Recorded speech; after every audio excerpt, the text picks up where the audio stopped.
So I remember at university, everyone would talk about the health triangle. Okay, not everyone would talk about it, but you know, it's something that came up sometimes. And it was a criteria of well-rounded health. You had to pick between a social life, getting good grades, and you know, like passing your exams, and sleeping. And you could only ever choose two because no one in their right mind had enough time to do all three to a good enough level. And fast forward to graduating, getting a full-time job, living on your own, and suddenly the triangle has a lot more complicated options and caveats included. You now have to pick between a social life, holistic health, you know, like physical and mental health, and excelling in whatever it is that you do to pay your bills. And sometimes picking even two is really hard, verges on impossible, when you have to incorporate the daily mechanics of staying alive, things like, you know, just being alive, cooking, cleaning, personal hygiene, being bored. And this is why in this video I kind of want to talk about balancing the gym or balancing pursuing fitness while also having a demanding 9 to 5 or working an office job, and also maintaining a social life alongside, you know, sleeping properly, eating properly, and all those other things, because I think they're all interrelated. And it complicates things even further because I think these days, and a lot of you guys can probably relate, you don't only have your job or the main thing that you do, that's the main thing that you do. You also have a couple of side hustles, hobbies that you want to give time and energy to, and it's really hard to balance all those things at the same time. So I'll split this video into activity, balance, and rest, and I'll start with activity. Now, I'm in no way an active person. I don't have a sports background. I've struggled with that aspect of life during my entire life. Up until now, you know, I'm balancing things, but still a struggle. And it all comes from being a slightly chubby child. I'm joking. I'm also not joking. But I have always wanted to be a gym girl. I have always been drawn back to weightlifting and small little functional cardio circuits at the gym. It's always something that I've enjoyed and not really gotten fed up of. So for me in particular, over the years up until now, building the habit of exercise has been really, really tremendously hard. Especially now in the context of this video when you're trying to balance it with side hustles, your job, friends, sleeping, cooking, eating, being alive, breathing, all that stuff. And what I said there really quickly is the most important part of this activity section, is having that be a habit. My process to getting to where I am now is that I tried anything and everything when it comes to activity. I've played a lot of sports. I've not played sports. I have tried out sports and then not gone back again. It was my way of trying to find something that I enjoy, try and find an environment I enjoy, try and find something that I want to go back to after having time off of it. And this is probably the only time that my commitment issues has come in actually handy, because I've never been able to commit to anything long term other than weightlifting. I've tried out, you know, the sports. I've tried out a couple sports teams as a person who is now working full time and in a new city. Well, it's not new anymore, but when it was new, tried sports teams. And I think me coming back to weightlifting was all down to me being a little bit of a control freak in the way I like to do things. I wanted to have complete control over when I was doing my physical activity and also what I was doing once I was in the environment. With the gym, I can go when I want, and when I'm there, I can do what I want. And the key point is that, you know, you need to find something that you're going to want to do after time off. You're not going to want to find something that you dread going to or that you have to kind of pep yourself up to go to. Sports clubs can be an amazing thing for people who like the social aspect. You know, you'll have your own team. So there's the added bonus of kind of meeting new people and socializing with sports clubs. So maybe I'm not just a control freak, I'm also a loner, because I didn't enjoy that as much as having full control over when I can go to the gym to just stick my headphones in and focus on myself. I also, as someone with a demanding 9 to 5 and side hustles that all revolve around my laptop, need to focus my activity and actually use these as reasons to narrow what I focus on when it comes to kind of physical activity and fitness. So with fitness, making sure I'm doing something that's a kind of like exerted effort is something that's really important, i.e. you're actually kind of pushing your heart rate out, you're kind of stepping out of your comfort zone in terms of, you know, your own capabilities, so that you're undoing all the damage that being sedentary for that huge chunk of the day can do to your actual physical body. So for me, the decisions that this has shaped is like when I'm weightlifting, what I'm focusing on in terms of strengthening, you know, like my back, my hips, and walking, very low impact cardio that gets me away from my desk, doubles up as mindfulness breaks, and helps my muscles and, general body recover from the kind of weightlifting sessions at the gym as well. Walking is also an activity that's going somewhat viral because I think it's been underrated for a really long time. If it's something that you do consistently and put a little bit of extra effort into, and by extra effort I mean trying to find out where your average steps are maybe on a monthly or weekly basis. So for me, if I don't actually think to myself, oh, I need to go on a walk, my average steps kind of comes out to between 5 to 7k a day, and that's just from going to the gym, coming back, and then pottering around the house. So for me, actively thinking about going on an extra walk during the day or getting extra steps takes me up to about the 8 to 10k mark. And that's what I mean when I say taking up walking. So not just, keeping up your average steps, but actually making a concerted effort to increase them by a little bit actively. As an office worker as well, going on walks is a really great way to relieve stress because your day job can be quite stressful. Sometimes don't really have the time or the energy to pick yourself up and take yourself to the gym or a training session or a game or whatever it is that you do without losing that mindfulness as well. So taking a short walk during the day can actually do a lot for your productivity at work, your stress levels during the day, and your activity and physical well-being for your life. It's something that you can do consistently as a result, and also requires the least amount of kind of like hoops to jump through to actually go and do it. And then after you find something you actually like doing that you want to do again after a long holiday, how the heck do you balance actually doing that with work, friends, sleep, nutrition, socializing, hobbies, side hustles?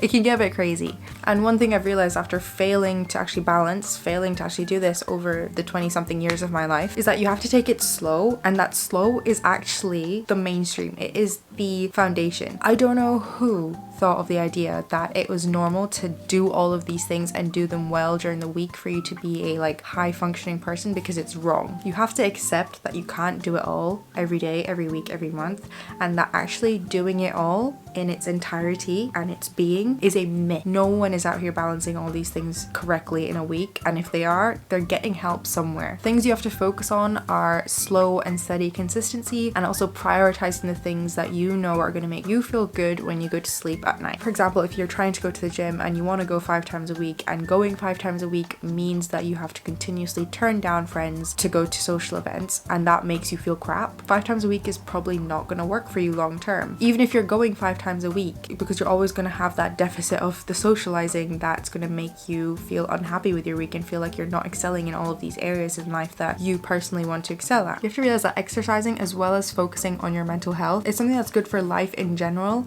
and not just something you need to do. It's something that prevents, pain, illness, and injury. And slotting in 1 or 2 sessions a week, whatever it is that you want to do with those physical sessions, is better than nothing at all as a baseline. Is so much easier to keep up than 5 times a week, because you have to think about it as your plan for life. Over life, you don't want early hip injuries, you don't want to be more prone to disease, you don't want to have weak bones when you're 40 plus, and you don't have to weightlift now 5 times a week to reap those benefits. You have to weightlift consistently over the next 30 to 40 years to reap those benefits. So in the same way we say to enjoy unhealthy things in moderation, I think if you're new to any kind of healthy habit or any kind of habit in general, you have to start it in moderation in order for you to keep it up consistently long term and keep the rhythm going. As someone with a full-time job, side hustles, going to the gym, trying to stay on top of my steps, doing all the other things, rest is so key. It's so vital,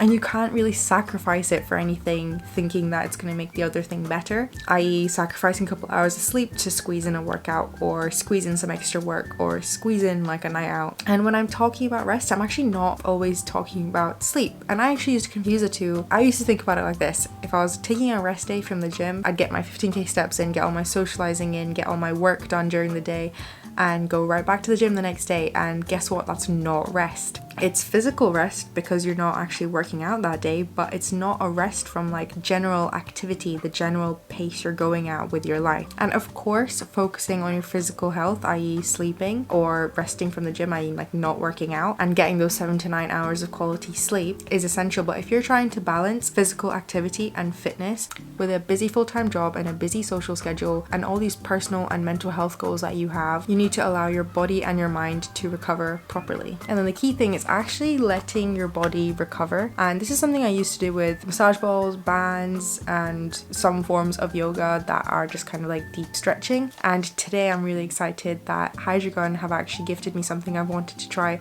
for a really long time that's going to help with this. Now this is something I've really wanted to try for a really long time, so let's open it up. So I'm just reading the wee instruction booklet and reading the message from the founder, and I can already relate. As someone who works out regularly and sits in front of the computer all day, pain was a constant part of my life, and for a long time it felt like there wasn't anything I could do about it. And then I used a massage gun, and for the first time in years I felt pain-free. I knew this was something that everyone needed in their lives, especially if you experience pain. Also, I cannot get over this, they're so cute. That's right, everybody. I got no limits.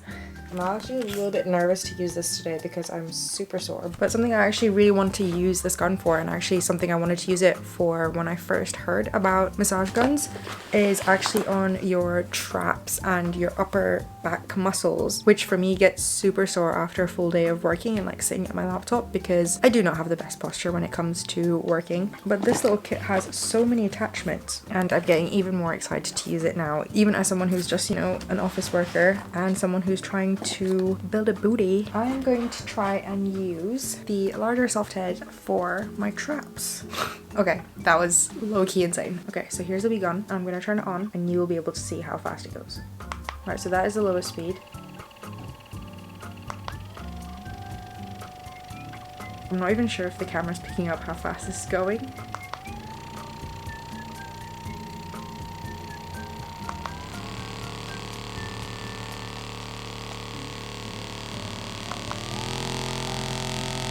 Oh my god.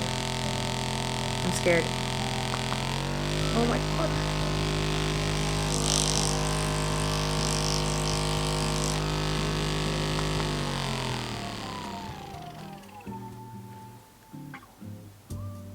I get really bad pain on my trap.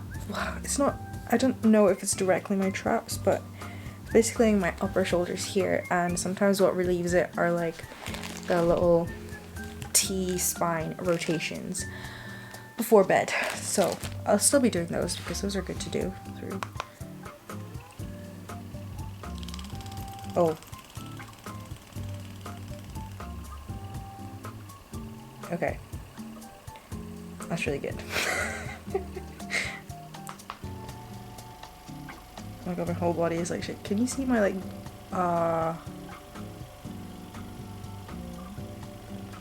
this is awesome. I actually feel looser already. That was amazing. Thank you so much to Hydragun for providing that dream to me. So I know I talk a lot about money on this channel, so even though I've just demonstrated that, and you know it is awesome, I'm not gonna lie, I want you to really have a think about whether you really need that or not, and be a little bit more intentional if you choose to buy it.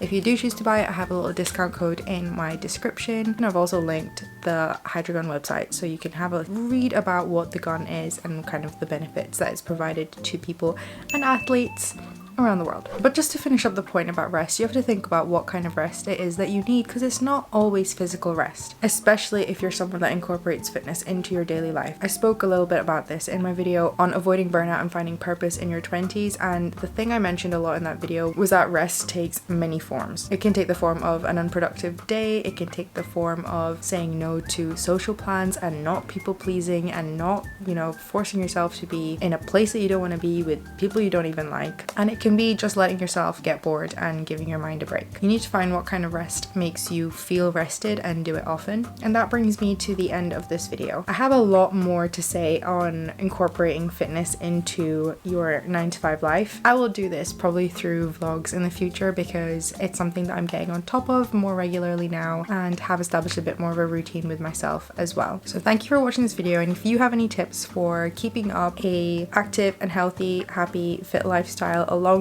doing all these other things that we do online, drop your tips in the comments below. Let our comment section be a little goldmine of tips that actually work, that are actually practical for busy people who don't like doing everything all the time.